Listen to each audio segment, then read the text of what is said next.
Welcome, आप सभी का स्वागत है। जैसा कि आपको पता है कि साइंस की लगातार आपके लिए सीरीज लेकर के आ रहे हैं, वो टॉपिक वाइज है।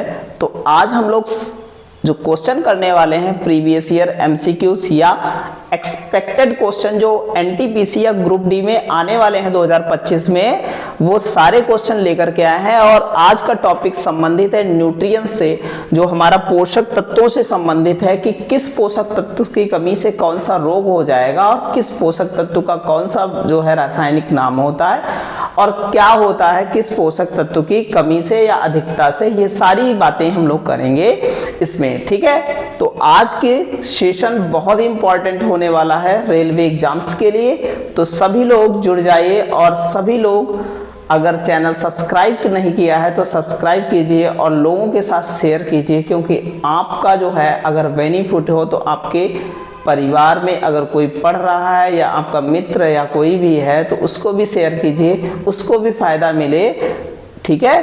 तो चलते हैं और आज का पहला क्वेश्चन देखते हैं। आज के 45 क्वेश्चन आपके एग्जाम के लिए बहुत ही बेनिफिशियल होने वाले हैं।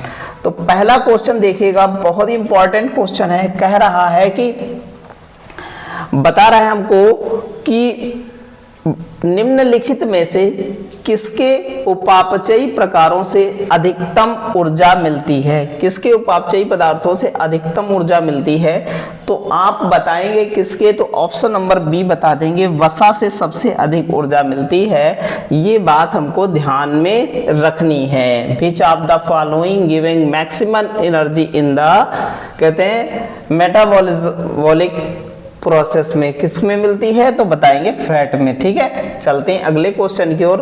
तो इस प्रकार हम कह सकते हैं कि टू लिटिल टू मच, अगर फैट नहीं होगा तो इस प्रकार की आपकी हालत हो जाएगी, और फैट होगा तो ज्यादा फैट होगा तो इस प्रकार की। तो कुछ भी ज्यादा जरूरत नहीं है, कुछ भी कम जरूरत नहीं है, ठीक है। बहुत अच्छा क्वेश्चन है, बहुत अच्छे से देखिएगा। और कह सकते हैं कि भोजन का मुख्य घटक क्या है, ये बताना है। भोजन का मुख्य या प्रमुख घटक क्या होता है, ये बताना है। तो बहुत ही इंपॉर्टेंट क्वेश्चन है। तो कहते हैं कि अगर भोजन में कार्बोहाइड्रेट ना हो तो भोजन कह सकते हैं पर्याप्त भोजन नहीं हो सकता, पूर्ण भोजन नहीं कह सकते उसको। तो कार्बोहाइड्रेट का होना क्या कह सकते हैं, बहुत ही जरूरी है भोजन में। ये बात हमको ध्यान में रखनी है, ठीक है। आगे चलते हैं अगले क्वेश्चन की ओर। अगला क्वेश्चन हमारा है, बहुत अच्छा क्वेश्चन है। कह सकते हैं निम्नलिखित में से किसकी उपस्थिति के कारण दूध में मिठास होती है। दूध में मिठास होने का कारण सबसे बड़ा उसमें उपस्थित लैक्टिक जो लैक्टोज होता है उसके कारण क्या होता है, यहाँ पर मिठास होती है दूध में। ये बात हमको ध्यान में रखनी है, ठीक है। चलते हैं अगले क्वेश्चन की ओर। कहते हैं कि भैया दूध जो है गाय का भी होता है, दूध भैंस का भी होता है।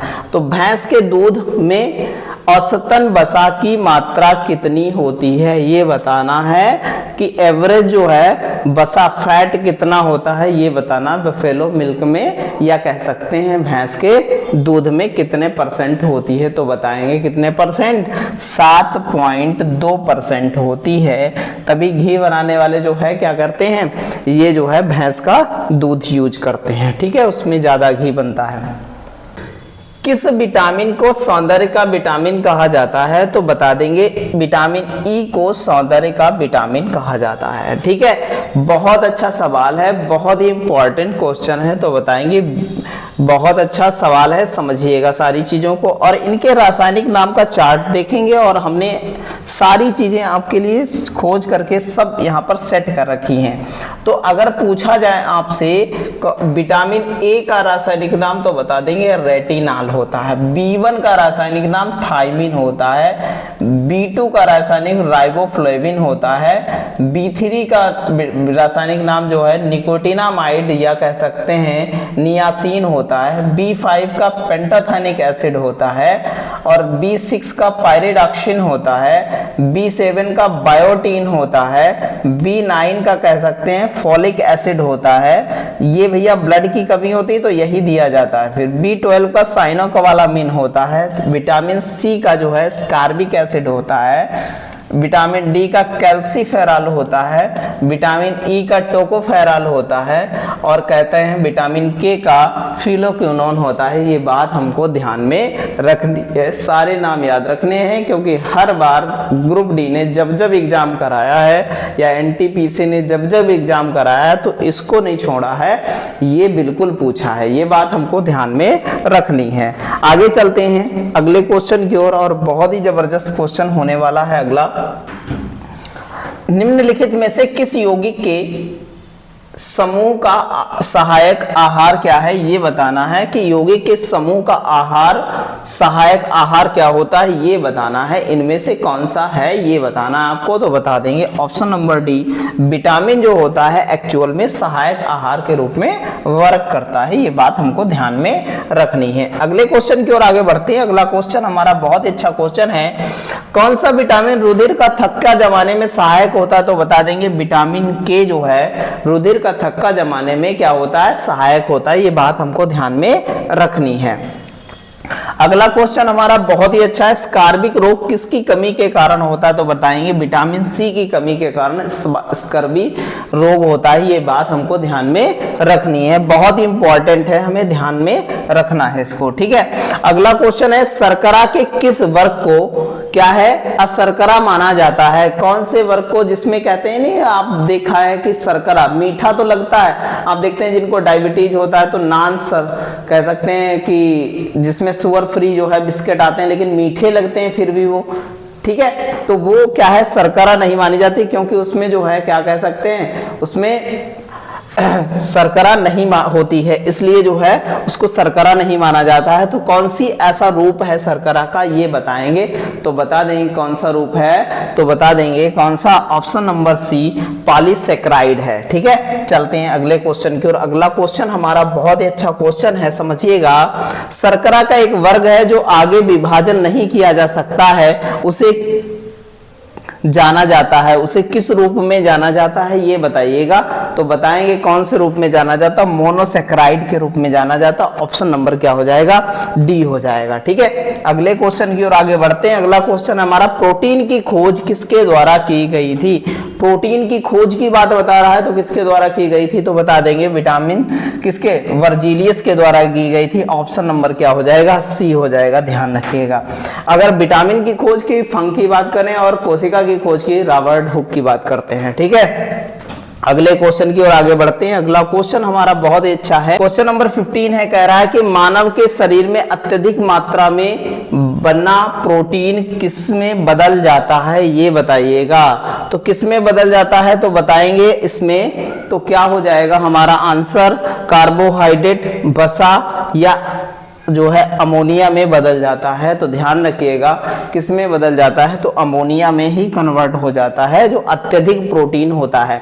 देखो हमारी बॉडी जो होती है ना कि फैट तो रख लेती है, फैट रख लेगी, ठीक है, लेकिन प्रोटीन अगर एक्स्ट्रा हो जाए तो अमोनिया में बदल करके क्या होता है, यूरिन के माध्यम से बाहर निकाल देती है, ये बात हमको ध्यान में रखनी है। अगले क्वेश्चन की ओर आगे बढ़ते हैं। अगला क्वेश्चन नंबर हमारा 16 है और बहुत ही जबरदस्त क्वेश्चन है, वसा के निम्न में से कौन सा रूप उदासी के रूप में जाना जाता है, तो बता देंगे ऑप्शन नंबर ए, किसे, ट्राइग्लिसरीन को जो है उदासी के रूप में जाना जाता है, ये बात हमको ध्यान में रखनी है। अगले क्वेश्चन की ओर आगे बढ़ते हैं, कह रहा है कौन सा विटामिन मानव के शरीर में संग्रहित नहीं होता है, तो कौन सा विटामिन संग्रहित नहीं होता है, तो बता देंगे बी और सी मानव के शरीर में क्या होता है, संग्रहित नहीं होता है, ये बात हमको ध्यान में रखनी है। ऑप्शन नंबर कौन सा हो जाएगा, ए हो जाएगा। अगला सवाल हमारा बहुत ही महत्वपूर्ण क्वेश्चन है, ध्यान रखिएगा।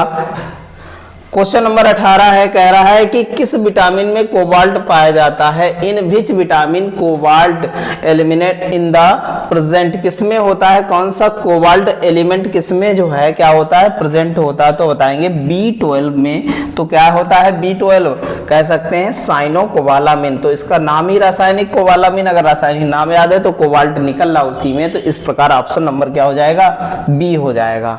अगले क्वेश्चन की ओर आगे बढ़ते हैं, तो कहते हैं LDL क्या है, एलडीएल एक्चुअल में है क्या ये बताना है। तो एलडीएल एक्चुअल में क्या है, कोलेस्ट्रॉल होता है। क्या होता है, कोलेस्ट्रॉल, एक प्रकार का कोलेस्ट्रॉल होता है। ये बात हमको ध्यान में रखनी है। अगले क्वेश्चन की ओर आगे बढ़ते हैं। अगला क्वेश्चन हमारा बहुत ही जबरदस्त क्वेश्चन होने वाला है।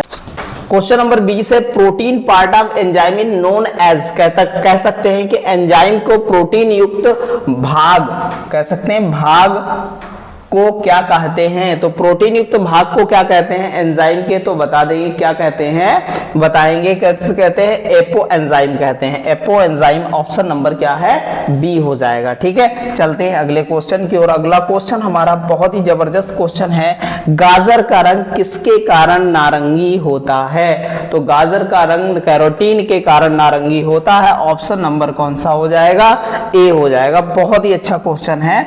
अगले क्वेश्चन की ओर आगे बढ़ते। अगला क्वेश्चन हमारा बहुत ही अच्छा क्वेश्चन है, निम्नलिखित सब्जियों में सर्वाधिक विटामिन सी किसमें पाई जाती है।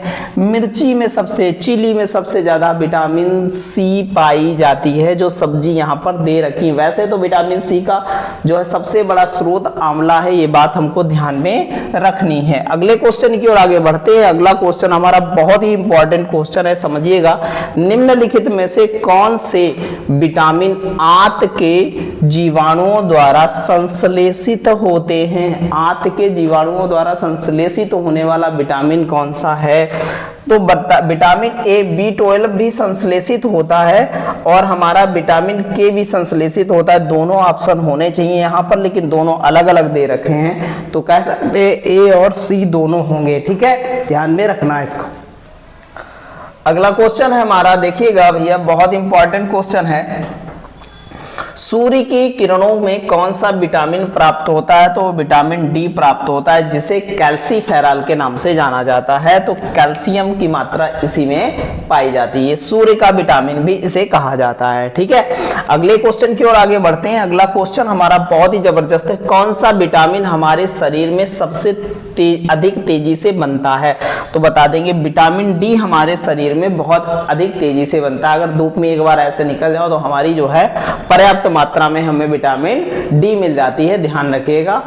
ठीक है, तो ये बहुत तेजी से हमारी बॉडी में संश्लेषित होती बनती है। ठीक है, निम्नलिखित में से किस भोज्य पदार्थ में सभी अनिवार्य अमीनो अम्ल उपस्थित होते हैं। इनमें से कौन सा ऐसा भोज्य पदार्थ है जिसमें सभी प्रकार के अमीनो अम्ल उपस्थित होते हैं, ये बात हमको ध्यान में रखनी है। तो वो है मिल्क। इसे संपूर्ण भोजन कहा जाता है, लेकिन एक्चुअल में है नहीं, क्योंकि विटामिन सी क्या होती है इसमें नहीं पाई जाती है। ये बात हमको ध्यान में रखनी है। अगले क्वेश्चन की ओर आगे बढ़ते हैं। निम्नलिखित में से कौन सा यौगिक एक विटामिन नहीं है। कौन सा यौगिक एक विटामिन नहीं है, ये बताना है आपको। क्वेश्चन नंबर 27 है, तो बता देंगे कौन सा थायरॉक्सिन एक विटामिन नहीं है। ये बात हमको ध्यान में रखनी है। अगले क्वेश्चन की ओर आगे बढ़ते हैं। अगला क्वेश्चन हमारा बहुत अच्छा है, निम्नलिखित में से कौन सा एक विटामिन ए का प्रचुरतम स्रोत है। तो विटामिन ए सबसे ज्यादा किसमें पाई जाती है, तो बता देंगे मैंगो, आम जो होता है ना, विटामिन ए का प्रमुख स्रोत है। बहुत अच्छा विटामिन ए मिलती है आम से। ठीक है, अगले क्वेश्चन की ओर आगे बढ़ते हैं। अगला क्वेश्चन हमारा बहुत अच्छा है, एंजाइम मूलतः क्या है। एंजाइम मूल रूप से क्या है ये बताएंगे। तो एंजाइम मूल रूप से क्या है, तो बता देंगे ऑप्शन नंबर सी, कौन सा, प्रोटीन है। एक प्रकार का मूलतः प्रोटीन है एंजाइम। ठीक है, ये बात हमको ध्यान में रखनी है। अगले क्वेश्चन की बात करते हैं। अगला क्वेश्चन हमारा बहुत अच्छा है, गोल्डन चावल में कौन सा विटामिन पाया जाता है। तो बता देंगे विटामिन ए पाया जाता है। किसमें, गोल्डन चावल में प्रेजेंट होता है क्या, विटामिन ए प्रेजेंट होता है। ये बात हमको ध्यान में रखनी है। ठीक है, बहुत ही इंपॉर्टेंट क्वेश्चन होने वाला है। अगला हमारा अगला क्वेश्चन है, ध्यान रखिएगा, बहुत अच्छे से देखेंगे। क्वेश्चन नंबर 31 है, किस विटामिन की कमी से पर्नीशियस एनीमिया नामक रोग हो जाता है। किसकी कमी के कारण होता है, तो बता देंगे B12 की कमी के कारण हो जाता है। किसकी कमी के कारण, B12 की कमी के कारण होता है, जिसे कहते हैं साइनोकोबालामिन, इसका रासायनिक नाम होता है, ध्यान रखिएगा। तो B12 अगर जो है आपके बालों के लिए भी बड़ा जो है इंपॉर्टेंट है, ठीक है। बाल झड़ना, सफेद होना जल्दी, तो B12 की भी जो है दिक्कत होती है बहुत ज्यादा। निम्नलिखित में से कौन सा एक पायस या इमल्सन का उदाहरण है? तो पायस और इमल्सन का उदाहरण कौन सा हो जाएगा? तो बता देंगे कौन सा, तो दही एक पायस और इमल्सन का क्या है? उदाहरण है। ये बात हमको ध्यान में रखनी है। अगले क्वेश्चन की ओर आगे बढ़ते हैं। अगला क्वेश्चन हमारा, किस विटामिन को हार्मोन कहा जाता है? तो हार्मोन का विटामिन किसे कहा जाता है? ये बड़ा फेमस क्वेश्चन है और पिछली बार बहुत बार ये क्वेश्चन आया हुआ है। तो बता देंगे विटामिन डी को हार्मोन का विटामिन कहा जाता है। ये बात हमको ध्यान में रखनी है। अगले क्वेश्चन की ओर आगे बढ़ते हैं। अगला क्वेश्चन हमारा बहुत ही अच्छा क्वेश्चन है, समझिएगा। क्वेश्चन नंबर 34 कह रहा है, कौन सा विटामिन घावों को भरने में सहायक होता है? तो विटामिन सी जो होता है ये प्रतिरक्षा तंत्र को मजबूत करता है, इसीलिए कह सकते हैं इसको इम्यून सिस्टम को बहुत बिल्ड करने का काम करता है, इसीलिए ये घावों को भरने में क्या होता है? सहायक होता है। ऑप्शन नंबर क्या हो जाएगा? बी हो जाएगा। अगले क्वेश्चन की ओर आगे बढ़ते हैं। मछली के यकृत के तेल में कौन सा विटामिन पाया जाता है? तो बताएंगे कौन सा विटामिन पाया जाता है? तो बता देंगे कौन सा? विटामिन डी पाया जाता है। ये बात ध्यान रखिएगा। एक तो मछली के तेल में, एक तो सूर्य में विटामिन डी उपस्थित होता है, ठीक है। चलते हैं अगले क्वेश्चन की ओर। अगला क्वेश्चन हमारा बहुत ही इंपॉर्टेंट है। कह रहा है दूध को संतुलित आहार नहीं माना जाता क्योंकि दूध में अनुपस्थित होता है कौन सा? विटामिन सी अनुपस्थित होता है। तो आयरन होता है क्या? अब देखो विटामिन सी इसमें भी है, विटामिन सी इसमें, हमने अभी विटामिन सी तो बताया था। क्या दोनों ऑप्शन हो जाएंगे? नहीं भैया, ऐसा कुछ नहीं है। तो विटामिन सी और आयरन नहीं होता है, कैल्शियम होता है। तो ध्यान रखिएगा कौन सा ऑप्शन हो जाएगा? ऑप्शन नंबर बी हो जाएगा। ये बात हमको बहुत अच्छे से ध्यान में रखनी है। अगले क्वेश्चन की ओर आगे बढ़ते हैं। अगला क्वेश्चन हमारा देखिएगा बहुत इंपॉर्टेंट क्वेश्चन है। कौन सा पोषक तत्व घाव भरने में सहायक होता है? तो कौन सा पोषक तत्व जो होता है वो घाव भरने में सहायक होता है? तो बता देंगे कौन सा? तो प्रोटीन हमारी जो है बहुत ही इंपॉर्टेंट होती है घाव भरने में। अगले क्वेश्चन की बात करें। अगला क्वेश्चन हमारा बहुत ही इंपॉर्टेंट क्वेश्चन, समझिएगा। पित्त रस में कौन सा वर्णक पाया जाता है? तो पित्त रस में कौन सा वर्णक पाया जाता है? तो बिलिवर्डिन पाया जाता है। ध्यान रखिएगा, बिलिवर्डिन पाया जाता है। ये बात ध्यान रखिएगा। ऑप्शन नंबर डी होता है, ध्यान रखिएगा, ठीक है। पित्त रस में ये 3 प्रकार के हमारे पास वर्णक होते हैं, जिसमें से बिलिवर्डिन जो है वर्णक नहीं होता है, ठीक है। आगे चलते हैं अगले क्वेश्चन की ओर। किस विटामिन की कमी के कारण रिकेट्स नामक रोग हो जाता है? तो विटामिन डी की कमी के कारण बच्चों में रिकेट्स हो जाता है, लेकिन वयस्कों में ऑस्टोमलेशिया नामक रोग देखने को मिलता है। ये बात ध्यान में रखनी है। अगले क्वेश्चन की ओर बढ़ते हैं। क्वेश्चन नंबर 40 है और बहुत इंपॉर्टेंट क्वेश्चन है। क्या बताएंगे? पादप कोशिकाओं में संचित खाना किस शर्करा के रूप में पाया जाता है? तो बताएंगे कौन से शर्करा के रूप में? तो स्टार्च के रूप में पाया जाता है। ये बात हमको ध्यान में रखनी है। ऑप्शन नंबर कौन सा हो जाएगा? ए हो जाएगा। ये बात बहुत अच्छे से ध्यान में रखनी है, ठीक है। अगले क्वेश्चन की ओर आगे बढ़ते हैं। अगला क्वेश्चन हमारा बहुत इंपॉर्टेंट है। पिज्जा, बर्गर, मैगी में से कौन सा पोषक तत्व होते हैं? इनमें कौन पोषक तत्व होते हैं? प्रोटीन होती है, कार्बोहाइड्रेट होती है, कि लिपिड होता है, कि हमारा जो है वाटर होता है, क्या होता है? तो बता देंगे इसमें क्या होता है? कार्बोहाइड्रेट होता है। ये बात ध्यान रखिएगा। ये बैड कोलेस्ट्रॉल को क्रिएट करती है हमारी बॉडी में। अगला क्वेश्चन है हमारा बहुत अच्छा है। कौन सा खनिज तत्व को आवश्यकता शरीर के कार्य ढंग से करने में होती है? ये बताना है। कौन सा ऐसा खनिज तत्व है ये बताइएगा। तो बता देंगे कैल्शियम ऐसा खनिज तत्व है। ये बात हमको ध्यान में रखनी है। अगला क्वेश्चन है हमारा क्वेश्चन नंबर 43 है। कह रहा है कि भैया जो खट्टे फल जो है किसका अच्छा स्रोत है? यहाँ पर खट्टे होना चाहिए। खट्टे फल किसका अच्छा स्रोत है? तो बता देंगे विटामिन सी के अच्छे स्रोत होते हैं खट्टे फल। ये बात हमको ध्यान में रखनी है। अगले क्वेश्चन की ओर आगे बढ़ते हैं। अगला क्वेश्चन हमारा बहुत ही अच्छा है। स्वास्थ्य प्रतिरक्षा तंत्र के लिए कौन सा विटामिन सहायक होता है? तो विटामिन सी स्वास्थ्य जो है प्रतिरक्षा तंत्र के लिए सबसे ज्यादा सहायक होता है। ये बात ध्यान में रखनी है। ऑप्शन नंबर बी हो जाएगा हमारा। आज का लास्ट क्वेश्चन है, विटामिन सी का रासायनिक नाम क्या क्या है तो बता देंगे। कौन सा स्कार्बिक एसिड है? स्कार्बिक एसिड है, ऑप्शन नंबर ए हो जाएगा। बहुत ही अच्छे क्वेश्चन हमने किए हैं, 45 कंप्लीट क्वेश्चन किए हैं और बहुत ही जबरदस्त क्वेश्चन है। आपको सारे क्वेश्चन बहुत ही अच्छे से लर्न करना है और बहुत अच्छे से देखना है, क्योंकि इसमें से 2025 में आने वाले एनटीपीसी और ग्रुप डी के एग्जाम में 100% क्वेश्चन आने वाला है। ठीक है, तो बस चैनल को लाइक कीजिए, शेयर कीजिए, सब्सक्राइब कीजिए और ऐसे ही लगे रहिए। आई होप कि जो है आपको इस साल जरूर आप सरकारी नौकरी मिलेगी और आप अपने परिवार, अपने देश का जो है नाम रोशन करेंगे। धन्यवाद।